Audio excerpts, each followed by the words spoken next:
Hey guys, this is Charlotte, and you're watching Going In Raw. Hey, friendo, Steve here.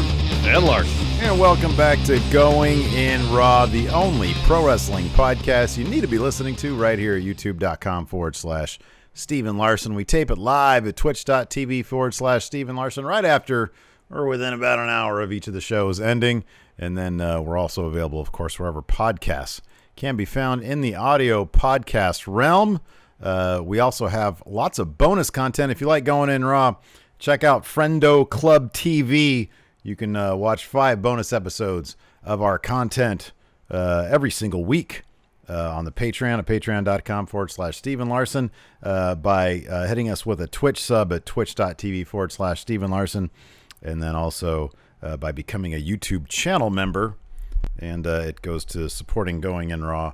And without the Friendo Club TV crew, we could not do this, Larson. Mm-hmm. Yeah, so another Raw in the books. Correct. We're heading towards Extreme Rules. It kind of feels like show.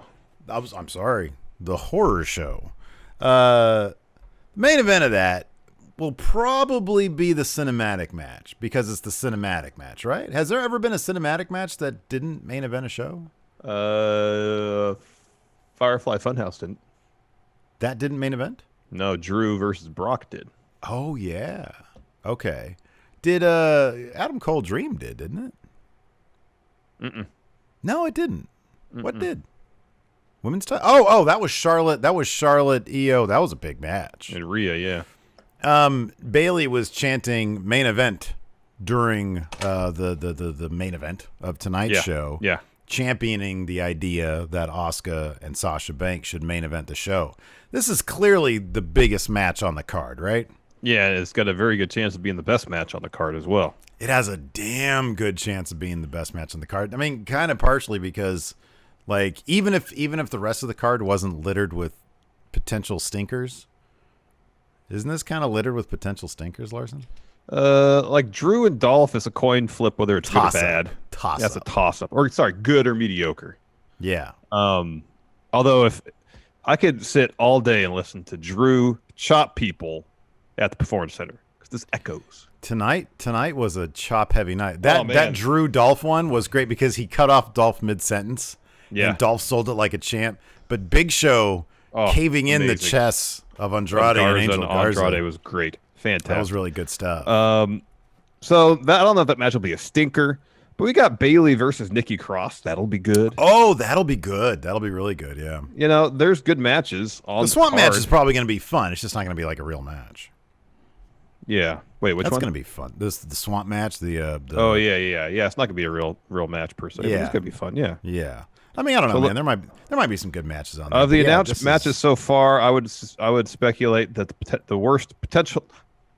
potentially the worst one in terms of action is going to be Braun Bray Wyatt. Because you got Drew and Dolph.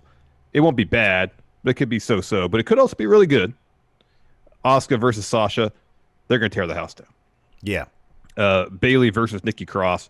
That could be really good. Yeah. Braun versus Bray will be interesting, potentially.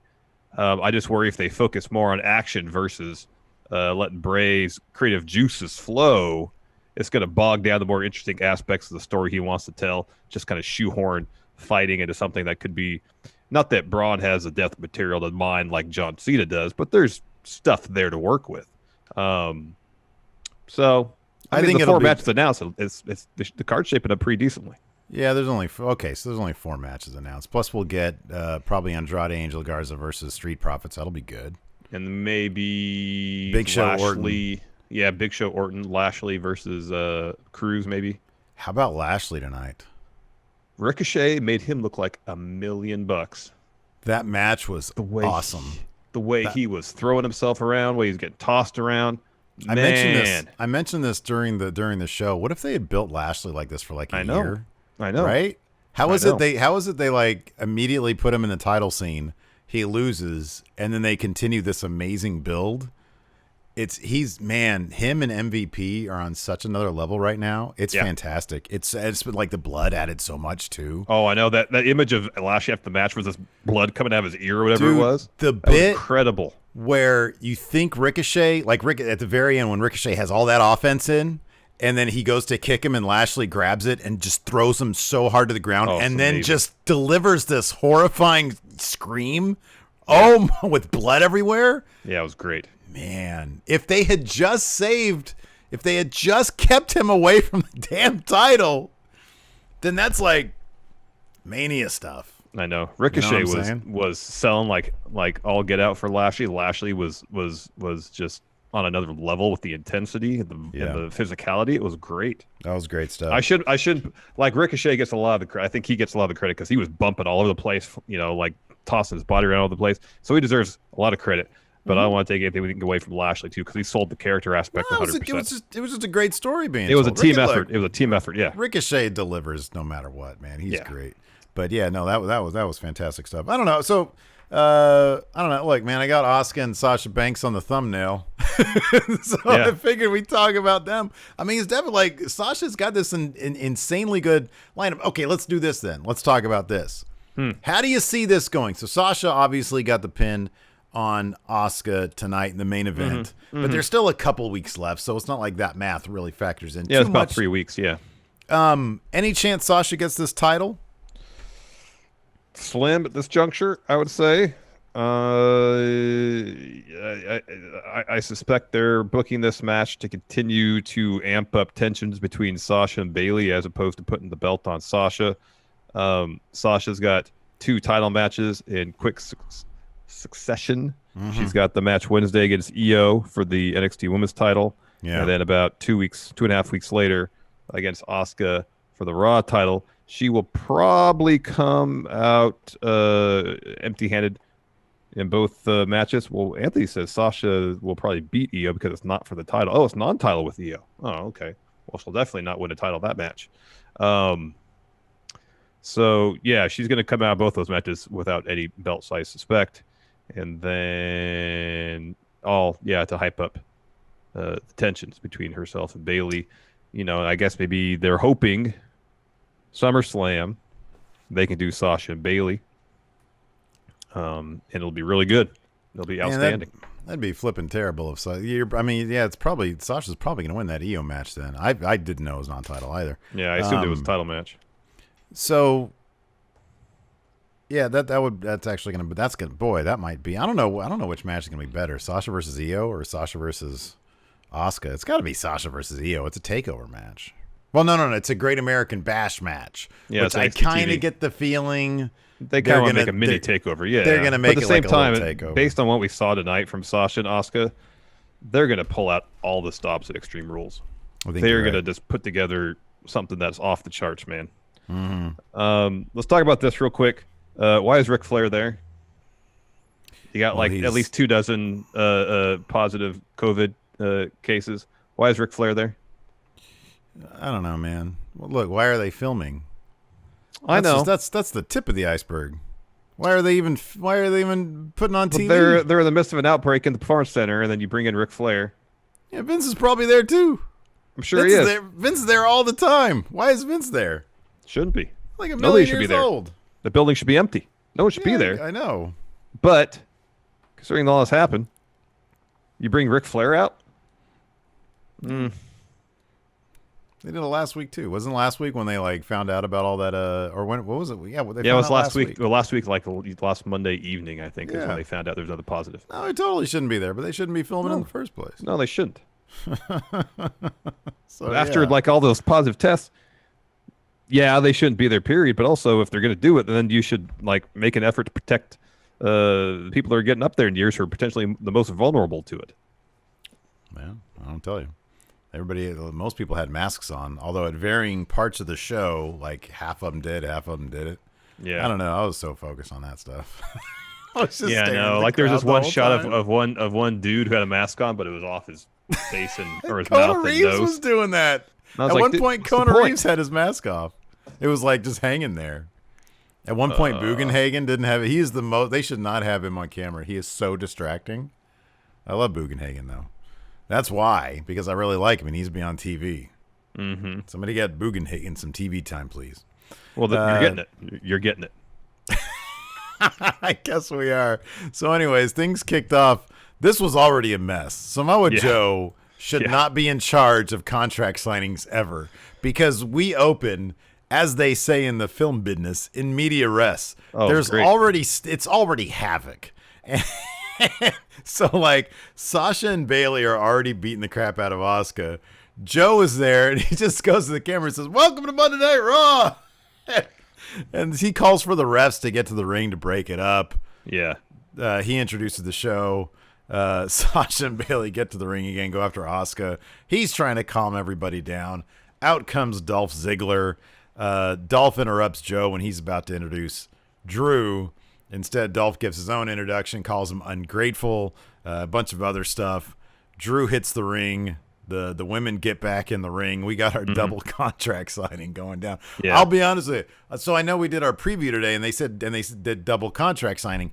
I figured it would just be two separate contracts. That's what I thought too. I didn't know it'd be a joint contract signing. I thought we were going to two segments because they got all this time to fill because they're working shorthanded.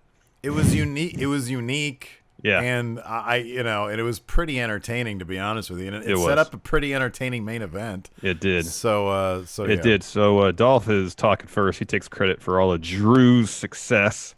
And while Drew was shuffling around trying to find himself, Dolph, was in WWE for 15 years carrying monsters like Drew on his back. Drew talks. Dolph says Drew will beat him up at Extreme Rules, but Dolph will keep getting back up, and when he wins, the 19-year redemption story is gone. He created Drew in Extreme Rules. He will destroy him, so he signs the deal. Drew signs the deal. Drew says there was a time where he and Dolph were close, like brothers. And Drew says he had to go through hell and to become the man the champion is today. And he says, Dolph, I think you need the title because you've never been the center of the attention like you want to be, because you get close to the finish line and you always drop the ball. He says, Extreme Rules, I'm going to beat you. I'm going to slaughter you. I'm going to slaughter you. And Drew lets Dolph pick the stipulation for their match. And while Dolph was like, oh, you're going to let your title reign end that way. Here's the thing. There's no third chances. There's no storybook ending. And Asuka grabs a mic and just starts yelling at Dolph. Cuts him off entirely, then changes her attention to Sasha. Bailey starts yelling at them, signs the contract. Sasha grabs the mic, tells Asuka she's not the same person she was when they faced off last time in Extreme Rules. She's going to become Two Belts Banks. Two Belts Banks. Doesn't really roll off the tongue, does it? Two Belts Banks. I mean, I appreciate they're trying to do something other than Sasha Two Belts, something along those lines. That's probably about as alliterative as you can make it. Banks Belts Belts. Banks Belt. Belt Banks Belt. Commas in there. Belt Banks Belt. Yeah. So she says when her and Bailey have all the belts, they're not just taking over the locker room, they're taking over the company. And I love this. Sasha gets a stamp out and stamps the contract. Unexpected. That was so unexpected. I need to get a signing stamp, man. I really need to get one of Bailey those. starts talking trash to Asuka. Asuka lays him out. Drew's off to the side like, well, I knew this was going to happen. Dolph tries to super kick him. He catches it, looks for a boot of his own. Dolph runs out of the ring. It was a really fun segment. Big Belts Banks. You're saying belts, so it's two. Big Belts Banks. Big Belts, comma, Banks. Anyways, we're going to keep... Go ahead. Oh, I was going to say, I kind of like Belt Banks Belt. All right. Let's continue with this Raw review, Larson. But before we do that, here's a word from our wonderful sponsor, forhims.com. You know, man, 66% of men start losing their hair by the age of 35. Once you start noticing the hair on the top of your head and negotiating its exit off your dome, it can be too late. And the best way to prevent more hair loss is to do something about it while you still got some hair up there. Ow. With forhims.com, you can be the best version of yourself with licensed physicians and FDA-approved products to help treat your hair loss. We're talking prescription solutions backed by science. Hims was created by a guy who knew that some men's health conversations are easier had online rather than in person. So with Hims, you don't have to stress about awkward, weird in-person doctor's visits or long wait times at the pharmacy. Forhims.com connects you with real doctors online. All you got to do is answer a few questions. A doctor will review your responses, and if they determine it's right for you, can prescribe you medication to treat your hair loss sent directly to your door. It's completely confidential and totally discreet. Right now, Going In Raw listeners and friendos can get started with their first month free. Go to forhims.com/GIR. That's forhims, FORHIMS.com/GIR. Prescription requires an online consultation with a medical provider who will determine if a prescription is appropriate. Offer valid only if prescribed. 3-month minimum subscription. Additional restrictions apply. See website for full details and important safety information. Remember, that's forhims.com/GIR. So after that, we had Angel Garza trying to flirt with referee Jessica Carr. And then Vega and Andrade sort of step in. The ref steps out. Charlie steps in. And she was wondering what Angel was talking to Carr about. Charlie, you got to keep it professional. Vega says they were just making sure the ref called it fair down the line. Yeah, down the middle. And so she's they're asked, saying, if they beat the War Raiders next, the Viking Raiders, do they think they're next in line for a tag title shot? And Andrade's like, yeah, of course. Well, the Big Show shows up, Larson. Mm-hmm.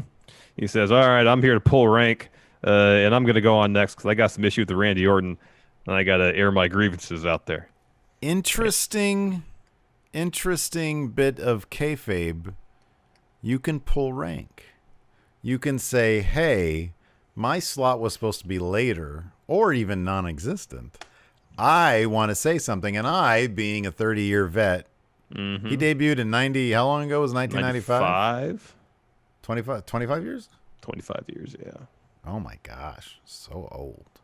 I'm next. And then they're like, what the heck is that? Super disrespectful. Just cut in line. Yeah, dude. So, well, Big Show comes to the ring. He calls out Orton. He's like, get down here. Instead, Andrade and Garza out to the ramp. And Big Show's like, all right, I'm sorry for interrupting your interview. But really, I'm not in the mood to be messed with today. Andrade says Orton calls him, Big Show, a legend, and then just laughs about it. And Big Show says, well, I'll ram my fist into your face. And Garza says, it doesn't matter who he is. He's going to learn what the Street Profits will soon realize.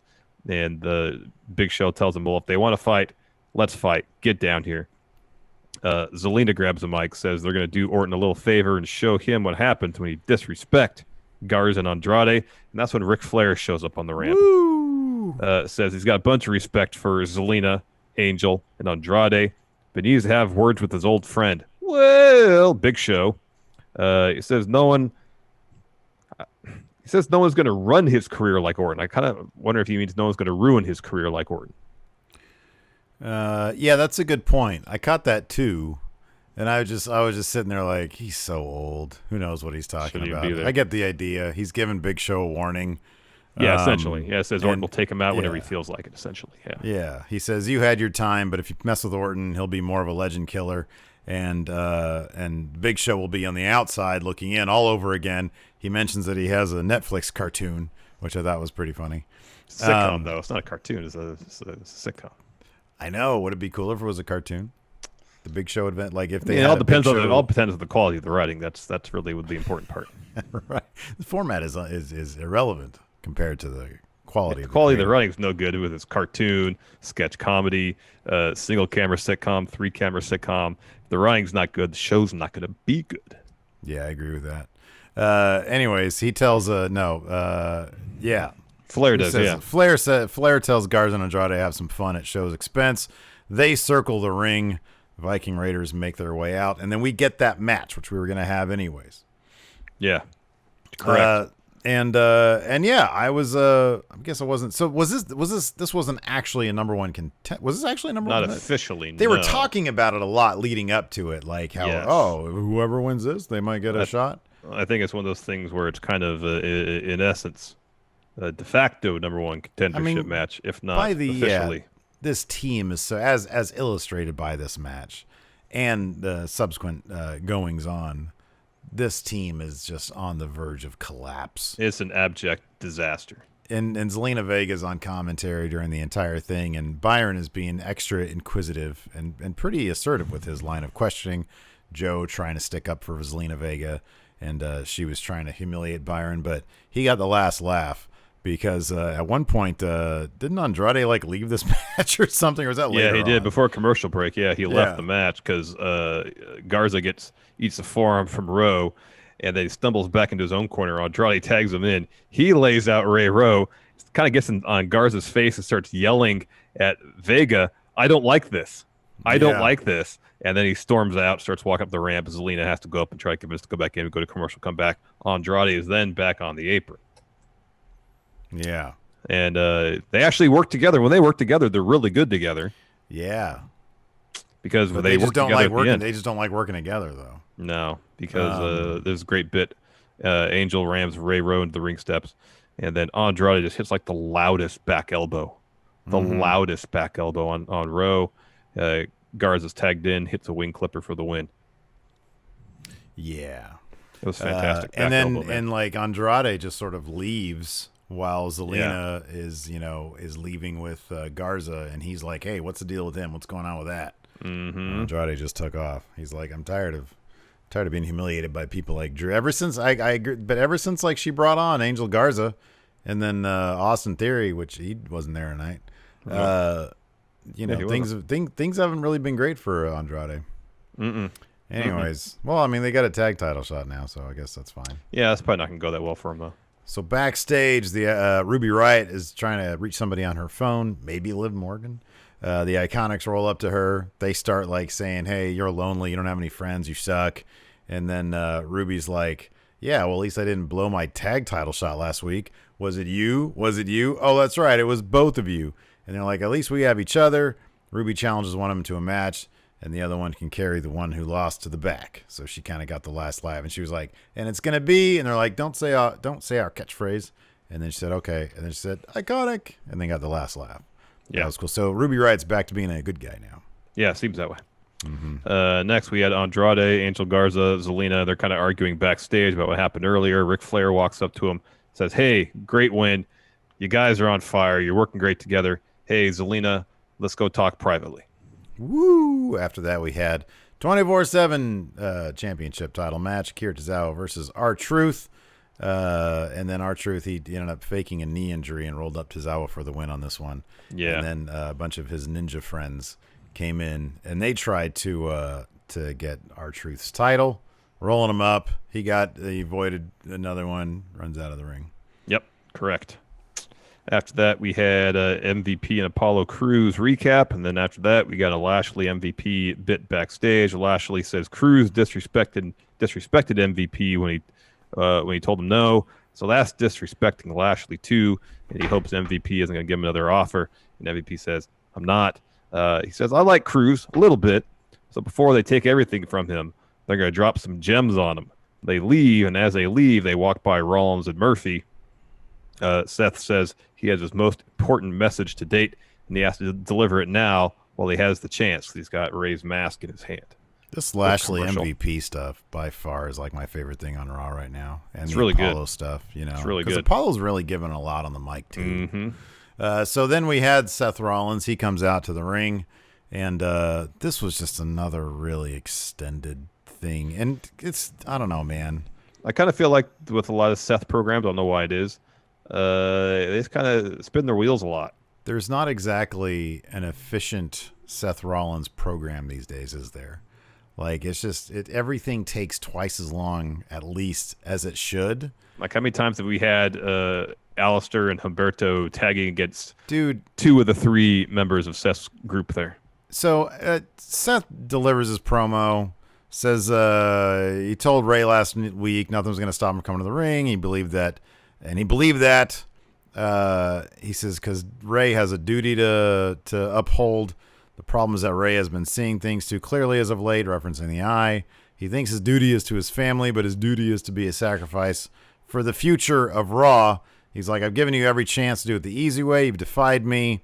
And he asks Ray to forgive him, not for what he's done, but for what Seth is forced to do in the future. He'll be forced to take a piece of him, and little by little, he'll tear him apart until there's nothing left but a memory.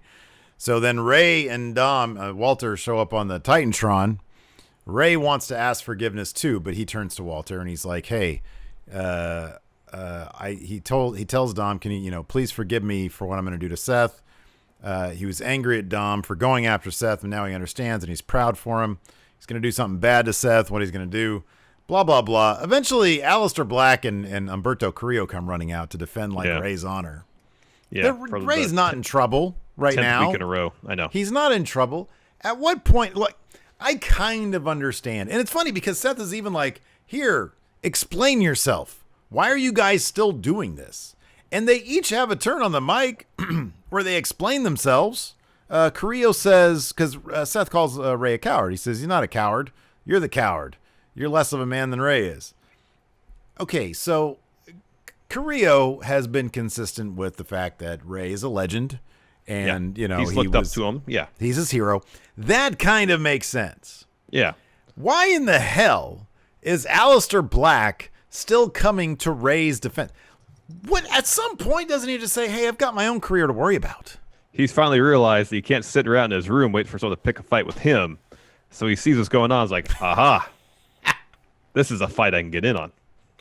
So now he's thinking that he doesn't understand that you have to pick a fight with somebody. You have to initiate it. He's like, "Hey, I'm just going to jump into somebody else's fight, and hopefully a fight will happen with me." Exactly. Which is always what happens. I mean, that's consistent with his main roster character. Dude.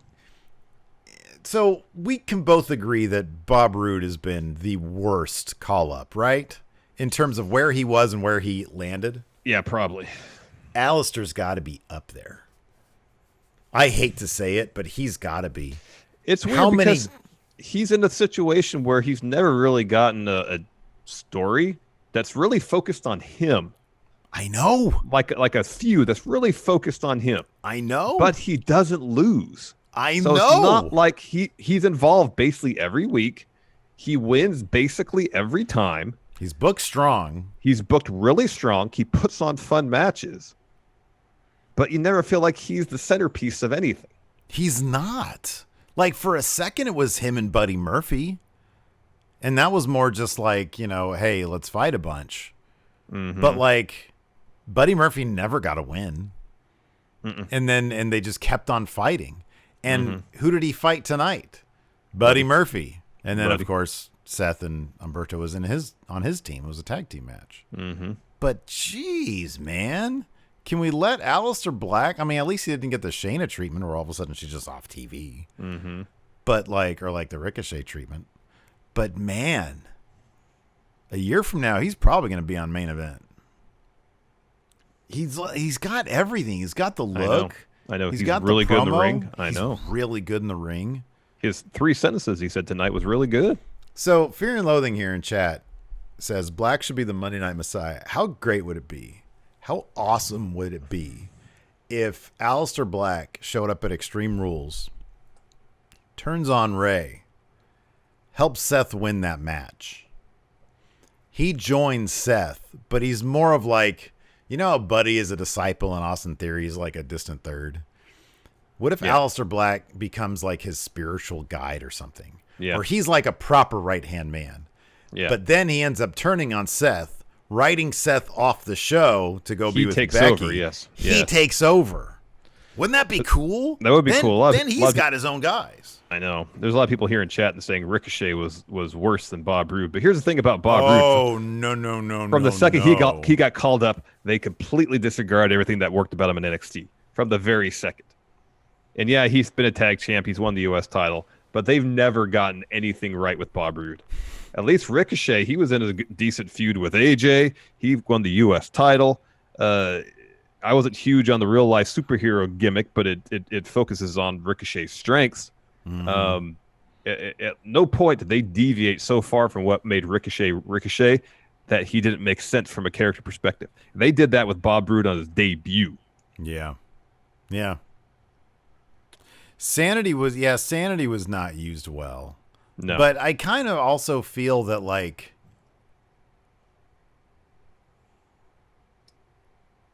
I don't know about Sanity. That was a weird situation where it was like they were a presence in NXT, and they were a pretty heavy presence in NXT. But like, You can make the not case that they didn't really do enough of them in NXT. They were not a presence that mattered. You know what I mean? Yeah. It's not like any of them ever won the NXT championship. Nikki Cross totally should have won the women's title. Yeah. She's great. So anyways, at the end of this match, so how did this match finish? It was a stomp, right? Yeah. So Carrillo tries to roll up Seth. He kicks out. He stomps Carrillo, wins the match. So as soon as that happens, Alistair's in the ring. He's beating down Seth. Buddy's making the save. Alistair's dumped to the outside, and they toss him to the timekeeper area. And then Buddy takes Carrillo over to the ring steps. Humberto fights out, takes it to Seth, and then Buddy picks up the ring steps, clocks Humberto with it.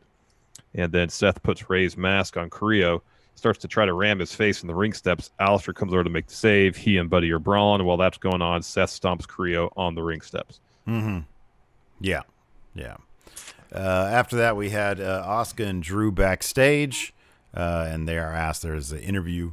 What are they hoping to gain by facing their opponents at Extreme Rules in a mixed tag match? And Drew says, Dolph and I are really close. He knows me as well as I know him. I let him pick the stipulation so that he has no excuses when he loses. And then he turns to Asuka and says, and Sasha is not ready for Asuka. And then she says, Dolph is not ready for Drew. I like this team, Larson, but nothing beats Asuka and The Miz in the mixed match tag challenge. I watched that video again tonight when Miz finds out, and I loved that stuff because like it seemed like most of the competitors that were finding out when they would like videotape their reveal of who their partner was going to be. Yeah. It was a shoot because you can tell with Miz, he didn't know. He was like, "Oh, what is this supposed to mean?" He's like playing along in character, but it's obvious that he's like trying to figure out what the hell's happening. There's like a limo that pulls up. Asuka gets out with the balloons, and he's like, "Is this? Are you my?" And his face lights up because one thing he does realize that he's winning the mixed match challenge right there, and they did end up winning that year, didn't they? Or that season, right? Yeah, I believe so. Yeah, they were such a fun. That was such a fun event. That was so great. Yeah, it was. I know that was really fun. So after that, we had an Undertaker tribute, an abridged version of what we got on SmackDown without the Boneyard match. No Boneyard. And then we got a brief bit with Lana and Ruby Riott backstage. I missed the beginning of this. But I know once Lana started talking, she started putting over Natalya, saying that she has more wins than any other woman in WWE history, I think she said. And like she's the leader that this women's division needs. That's exactly. Like, he probably missed all of 2 seconds if that's all he got from it, because that's all there was. After that was Peyton Royce versus Ruby Riott. So, have I not been paying attention? Does Peyton Royce have a new finish? Because holy crap! Oh, that was amazing. That spinning brainbuster. Oh my gosh! Where did that come from? That was amazing. That was rad. That was so cool. I was like, amazing. Had she done that? Because usually they do like a tandem finisher when they have matches that finish in their favor. Yeah, I know. Well, she used to use a perfect plex for the first. Yeah, that's right. That's right. Yeah. This was great. Oh, it was fantastic. Yeah, she hits that twisting brainbuster to get the win. That was fantastic. So we had a Billy Kay distraction, and that led to the twisting brainbuster thing. I hope she gives that a name because it was great. It was fantastic. And then they really focused on Ruby's disposition post-match. She looked like she was going to cry. Yeah. So she's a good. Maybe she'll be lost too, and her and Liv will go on a quest to find themselves. There you go. They'll be lost together, and then they'll find whatever. After that, we had a Big Show interview. This show is Big Show heavy, isn't it? Yeah, man. They're bringing out all the classic names to try all to the legends. So he's asked his handicap match, essentially a trap set up by Orton, and he's like, "Well, yeah, it doesn't take a genius to figure that out." He says Ric Flair is the dirtiest player in the game for a reason. He says, growing up in South Carolina, young Big Show looked up to Ric Flair, and then once I got in the business, I learned just how dirty Ric Flair was. He is dirtiest player in the game, and now he's mentoring Randy Orton, which makes Legend Killer more dangerous Legend Killer. Mm-hmm. He just says Garza and Andrade, they picked a bad night because they're getting an angry giant. I wish he would have used the term son of a bitch again, because I like that term. Mm-hmm. Anyways, so yeah, we got Big Show versus Andrade and Garza, And this was just to like humiliate Andrade and Garza, to be honest with you, because it was just totally what it was. Chop after chop after chop. These guys would try to come at Big Show, and he's trying to run around in those shot knees of his. And I'm thinking to myself, I hope like 20 years from now, when Andrade is a legend, being brought back to Raw, that he gets to throw around some young guys like this. Because like, what the hell, man? How old is Big Show? And like, he's just tossing these like guys who should be the cream of the crop right now. Yeah, no. Just toss them around. Yeah, no. Although it was always great to hear huge chops in an empty arena. Look, I love chops. Don't get me wrong. Echo throughout. It's great. I can take those chops all day long, but then have them do something of consequence. Yeah, it should have been a thing. So Big Show hits Andrade with the choke slam, because at one point, where was it here? So there's some bunch of like accidental tags in this match. At one point, Garza gets sent to his own corner, kind of accidentally tags. Andrade accidentally tags Garza, and then Garza's in. He kicks out Big Show's leg, gets a bunch of offense in. Then Andrade tags himself in to finish the match. And Garza's like, "Why'd you do that? I was on a run here. Get some offense in." They start going at it a little bit. Garza rolls out of the ring, tells Andrade, "This is your moment. Take it." Well, he's taken so damn long that Big Show's able to recover, and he notices that, and he's like, "Oh, well, this is your moment now." Andrade turns around, eats a choke slam. Big Show wins. And then he hits him with a KO punch after the bell. Ooh, yeah, that's rough. All right, this next bit was great. So we got to see Ricochet, Apollo Crews, and Cedric Alexander interact.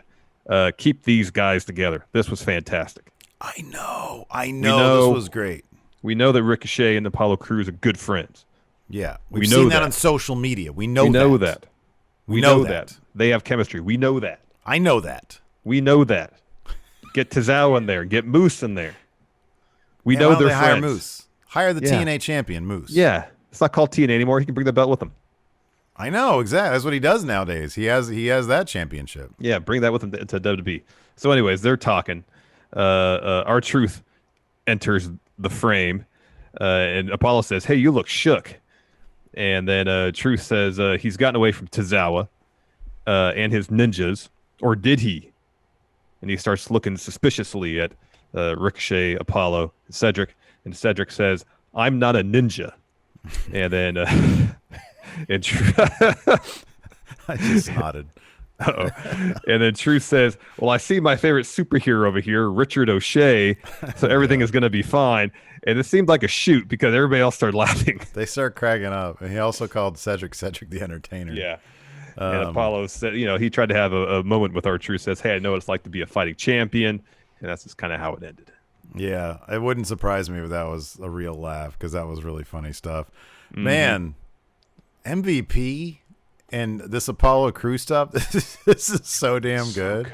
It's so good. So MVP and Bobby are out there. Bobby asks MVP to illuminate why he's going to teach Crews a lesson. MVP says when he returns to Miami, they ask him, how can they be like him? He's like, well, that's like his funny. own stomping grounds, his home, Miami. So he goes to his old neighborhood, and they ask people there, ask him, how can they be like him? He's like, that's funny. There's only one MVP, but I can be inspiring to you. He talks about unlocking. He's like, thank you, Bobby, for letting me unlock your unlimited potential, and says Crews is he's rejected his invitation, and he's like, when one of the longest reigning U.S. champions of all time offers to mentor you, you don't say no. And then Apollo Crews' music hits. He interrupts. And he's like, man, I didn't disrespect you. He says, just like MVP, you say you're a self-made man. I'm a self-made man. But you're only thinking about yourself, and the only person you care about helping is yourself. MVP says he admires that. Crews says Crews didn't want him as his manager. He says, you don't want me for your manager. You're really not going to want me as your enemy. And then we have a match. Yeah, then MVP picked up the win. Lashley distracts. So the finish saw Apollo Crews get on the top rope. Lashley hops on the apron, distract him. That allows the opportunity for MVP to come over, knock Crews off the top rope. MVP falls with a boot and a perfect plex to get the win. Afterwards, this next part was great because Apollo immediately starts beating the crap out of MVP. And that's the kind of shit that you want to see, man. You don't want to see, oh, I lost. I'm a babyface. I got to be good and just eat it and suck it up. Exactly. No, man, he went right after MVP and started beating the crap out of him. He didn't even go after Lashley. He went after the old guy. Yeah, that was awesome. Lashley runs in, puts full Nelson on Cruz. Refs come down. They can't break it up. Then Cedric and Ricochet hit the ring. And at first, they're just trying to break it up, and Lashley's like kicking them off while it still has a full Nelson on. And then like they start, like hitting kicks and jumping off the top rope. Eventually, Lashley breaks the hold. We go to commercial, come back. We get a match: Ricochet versus Bob Lashley. Lashley just obliterated Ricochet this entire match. Sorry, 75% of it. Ricochet got some offense in, but the way Ricochet was bumping, selling for Lashley, made Lashley look great. Lashley's character work was on point. Well, he was bleeding from his ear. And he just looked, oh man, it was incredible. Not just that, but like they really look, I know that Lashley was, especially when they went to the outside, he was just murdering Ricochet, and poor Cedric just had to sit there and watch it. But, Lashley was able to, he destroyed Ricochet, and Ricochet kept on kicking out. Like, he didn't kick out of a spear. He was able to evade. No, actually, I'm sorry. He did the thing where Lashley had him set up for a spear, and then Ricochet just collapsed. Yeah. But he kept on fighting. And I thought it made Ricochet, by the end, it made Ricochet look really good too. Yeah. It's just, Bobby was terrifying. This was honestly like the coolest thing. It was so rad. We talked about it a little bit at the beginning, but yeah, it was pretty great. Yeah. So after avoiding that or collapsing, to avoid the spear, Lashley looks for the full Nelson. Ricochet blocks, low bridges Bobby out of the ring. Looks for a splash off the apron. Lashley catches him, tries to ram him to the ring post again. He had done it earlier in the match. Ricochet escapes that, pushes Lashley into the ring post. That's probably where Lashley busted open his ear. Back of the ring, Ricochet hits a line salt, gets a 2. He goes up top. MVP's up there looking to distract him. Cedric pulls him off the apron. Ricochet jumps down, hits a bunch of strikes, looks to kick Lashley in the head. Instead, Lashley grabs him, powers him up for a spine buster. Locks in the full Nelson. Ricochet has to tap. But like, if he didn't watch this yet, this is worth checking out just to see Ricochet getting thrown all over the place. Those Beals in the ring, the Beal on the floor. He basically got tossed from one ring post to another. Yeah, on the floor. It was insane.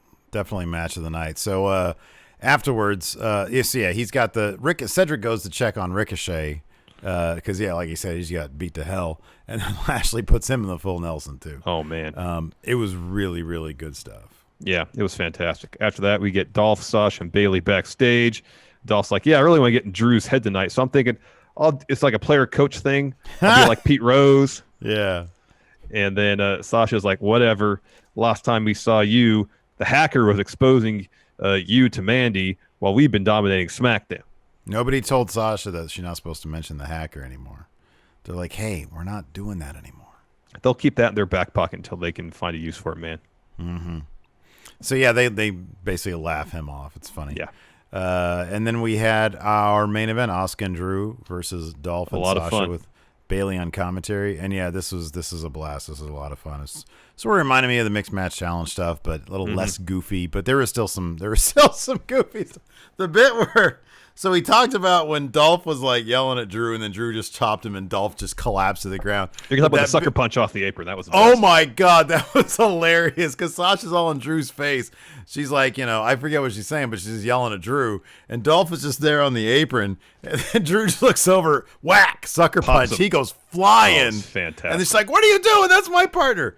Oh, that was good so stuff. Good. That was so good. Like Drew was utterly dominating Dolph for the most part. They started the match together. Dolph just hits a back elbow when they're against the ropes, famouser. Drew kicks out before the ref's hand hits the mat once and just ends up tossing Dolph around some more into his own corner. Sasha tags in. After that, Asuka and Drew, they clear the ring, go to commercial, come back. Dolph's trying to put a sleeper on Drew. He escapes twice. He's looking for an Alabama slam. Dolph reverses that into a roll-up, gets a 2, follows a DDT. He goes there, tags in Sasha. Asuka's in. Asuka hits a bunch of moves, hits a Shining Wizard, gets a 2, hip attack, sends Sasha to the floor. Bayley's out there distracting Asuka, and that allows Sasha to hit a meteor off the apron to the floor. She has the advantage for a while. She puts like you call it where you pull someone's arms behind their back on Asuka. Asuka fights out of that, hits a kick, hot tag to Drew. He and Dolph is in. He just starts doing over-the-head tosses to Dolph all over the place. Goes for a future shock. Dolph escapes that. Dolph looks for another DDT. Drew escapes that. They end up in Dolph and Sasha's corner. Sasha tags herself in, and that's where she gets in Drew's face. Drew sucker punches Dolph off the apron. Asuka's in. She kicks Sasha in the head. Sasha kicks out of that. Drew's going after Dolph down on the floor. Dolph ends up driving Drew into the ring post. This finish was great. So Asuka's trying for the Asuka lock. Sasha escapes that, rolls her up. Asuka kicks out. Sasha's like right into the bank statement. Asuka escapes that, right into an Asuka lock. And then Sasha rolls over to pin Asuka to get the win. Yeah. Really good. Yeah, good really stuff. good technical stuff down to the finish. It was fantastic. All right, you want to answer some questions? Sure, why not? All right. I got a question thread up here on the Patreon. $1 a month gets you on our question threads. Project CMR, going back to our Alistair talk, Alistair and Ricochet should have stayed a tag team. They were a really good tag team, as unmotivated as they largely were as a partnership in NXT. They were a good tag team. They worked really well together. I mean, if that would have got them more, they worked really good together. They had a really great, I think it was like a takeover, the triple threat or whatever it was. But and they had that one stretch at Mania. They were like on SmackDown, then Takeover, then Mania. They worked their asses off. But Aleister Black is made to be a big giant star, and Ricochet is made to be a big giant star. Yeah. As singles guys, and it's a crime that they're not even close to being that. Yeah, no. Nast plays at this stage in his career is Big Show viable to be a manager or mentor type character, or is his size and status as a giant something that prohibits that, as you seldom see managers that are bigger than their clients? If it's a situation like, I know there's not a whole lot of similarities in terms of character, but say someone the size of Damian Priest. Damian Priest, especially now, where he seems to be all over the place. He's not worried about wins or losses, apparently. He's worried about living forever, or his name living on forever. He needs focus. And you got the Giant over here who has had his own issues in terms of staying focused on his career, going back years ago where he's having like weight issues, got sent down to OVW, so on and so forth. Like something like that, I think would work. You don't pair up Big Show with I don't know, Johnny Gargano. No. You know? Yeah. If you pair him up with someone who's relatively tall, that could work. I think you pair him up with Raquel Gonzalez when she hits main roster. If we're talking about it, they're like, hey, let's look at who we got, who we're going to put Big Show with as a manager. I think that's what you do. Because she's like, probably comparatively speaking, the most dominant size-wise to like the division that she's in. I don't know how tall she is against like Nia Jax necessarily, but yeah, I don't know either. But I think, I don't know, that'd be a cool fit. I wouldn't mind seeing that. James Fletcher. Wow, Nia Jax is billed as 6 feet tall. How tall is Raquel Gonzalez? Let's see if let's try to find that out. Actually, Alex Foster.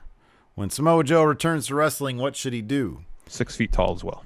He should dominate. Yeah, man. Imagine a program between Drew and Samoa Joe. It'd be fun. It'd be amazing.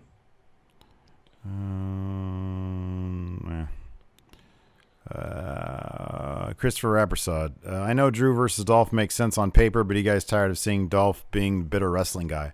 I'll be honest with you. Like I like the work that Dolph is doing. He doesn't bug me. I'm not like there was a phase with Dolph where I was like, I really don't need to see him ever again. Pretty much the entire Bob Roode feud. Yeah. There's I mean, so I don't much know, man. almost If too much. they had the entire complement of their roster back and like fans and stuff, I might go back to feeling the same way. But I don't know. I like this thing with him and Drew. I mean, we know how it's going to end. It's a one pay-per-view feud. Yeah, I'm not mad at it. I'm fine with it. Fear and Loathing, for the first time on WTV, go backstage at main event to Monday Night Raw when you don't have a match over and over and over. Ricochet for 20. It says Ricochet 24/7. Oh, they're doing a Ricochet 365, I think. To go back and look at his incredible year, Larson. I can't think of a less incredible year for him. Like literally every year prior to this last year had been pretty good for him. Mm-hmm. Chi-Town SD. What was the highlight of Ricochet's incredible year?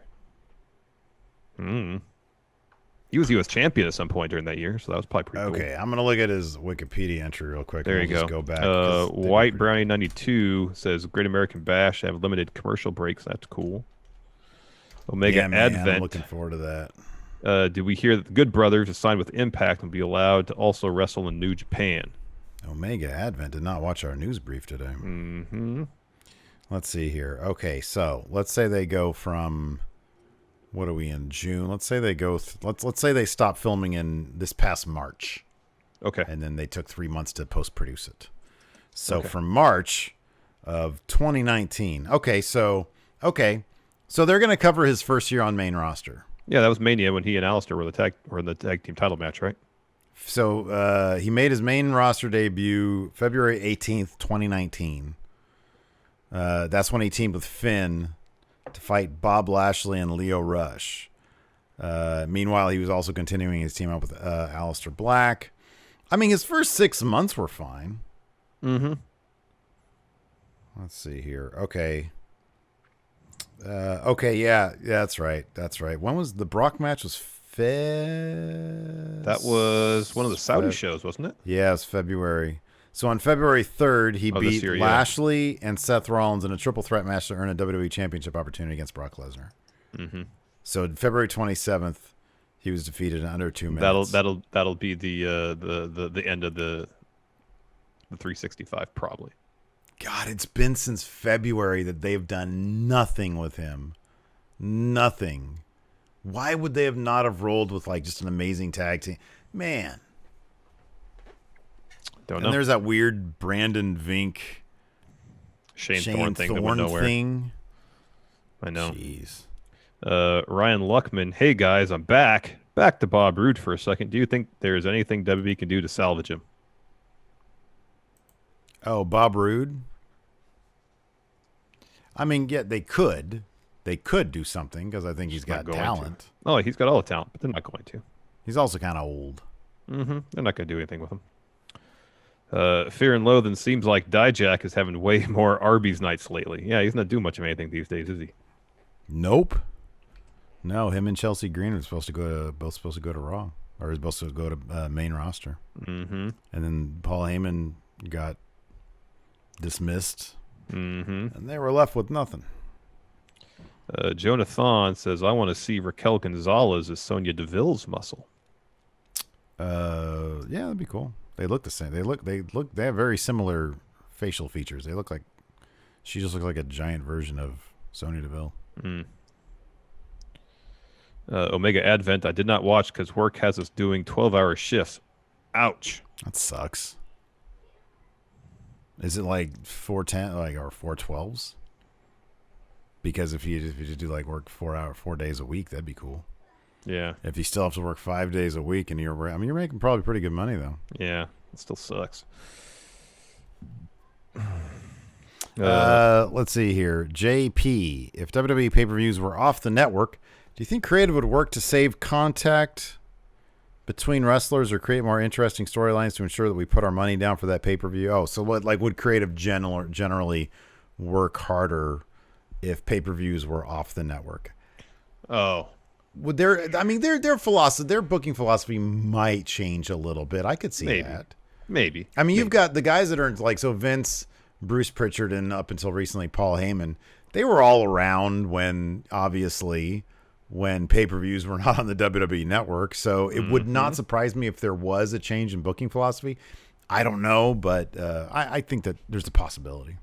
Yeah, it's entirely possible. Ryan Luckman, I believe, speaking of Bob Roode, just let him go back to TNA and enjoy life. I think that's what he wants to do, man. He seems pretty happy. Bob Roode? Oh, I thought he meant Bob Lashley. I don't know. He's probably having a good time hanging out with his family. I honestly doubt at his age, like, I don't know, man. I feel like if he just stays in great shape, because he's always in great shape. He seems like the kind of guy who's always ready. I don't know if at this part, chances are He's like probably like I could see him in a couple of years being a producer backstage. Mm-hmm. Totally. You know, like it wouldn't surprise me if, hey, he's at a point in his life. He's got a bunch of kids. He's got a wife. Like, don't you just want to have like regular work? Yeah. Omega Advent says it's 5 days, 5 12-hour days, and sometimes mandatory Saturdays. What do you do? What does he work? What does he do? Gareth Nicholas, the Iconics interview on New Day's podcast completely changed my mind. I love them now. Could they be treated as serious title contenders? I thought they were going to do that this last time. Me when too. They came back and had a more aggressive edge to them, and then they didn't win. That's a good question. White Brownie 92. Steve, you're in charge of Raw and Larson of SmackDown. That sounds like a draft all over again. Nice. You have 4 months to build a star, both in the men's division and women's division. Who are your top stars? Aleister Black, Ricochet, Bob Lashley. Well, just one man, one woman. Oh, Aleister Black. And? To build a star? Yeah. Ruby. Okay. Definitely. Okay. I think she's been one of the most underutilized people. On SmackDown, I know Big E is an established tag team star, but main event. Right to the main event. That's a good move. And then bring Sonya back Deville. the 5 count. There you go. This match is being held under 5 count rules.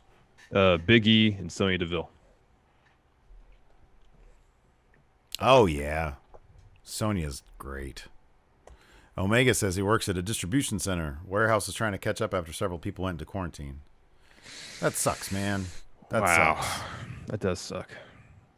Well, hopefully you don't go crazy. Mm-hmm. Mm-hmm. Let's see. Adrian Derville. C. Sorry, go ahead. Is it possible Dominic's career is failed before it really begins? Being involved in an angle as a kid, the current angle now seems like just a recipe for failure. Should he have just followed the same traditional path as other second-generation wrestlers? Nah, man, I think it's great for him. I think he'll be fine. I do think that he needs to grow his hair long, Larson. I've noticed that about him. I think he's got a face that would work good with like long hair. I could see that. I could see that. He's a big dude. He still had like I was actually surprised, and we both noted this when he attacked Seth a couple weeks ago. He seemed a lot smoother than I figured he would be. He's very light on his feet. Like, he moves really well. Like, obviously, especially compared to Ray, he's very tall, and he looks like he should be kind of awkward. Yeah, he's not, though. And he wears, like, really baggy shirts, so it looks like he could be out of shape, but I don't think he is.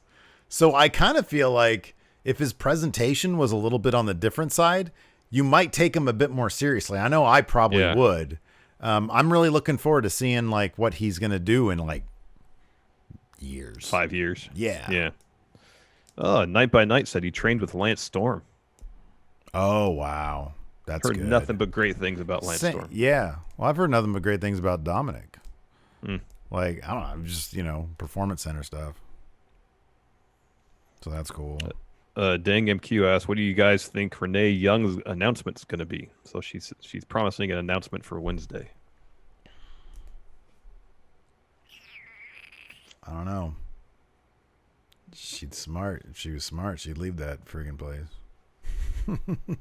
Go to Unfortunately, AEW. contracts probably. Well, no, that's what I was wondering. I wonder if her big announcement is, hey, guess what? My contract's up. And then she films like a parody video of her busting out of jail, like Mox did.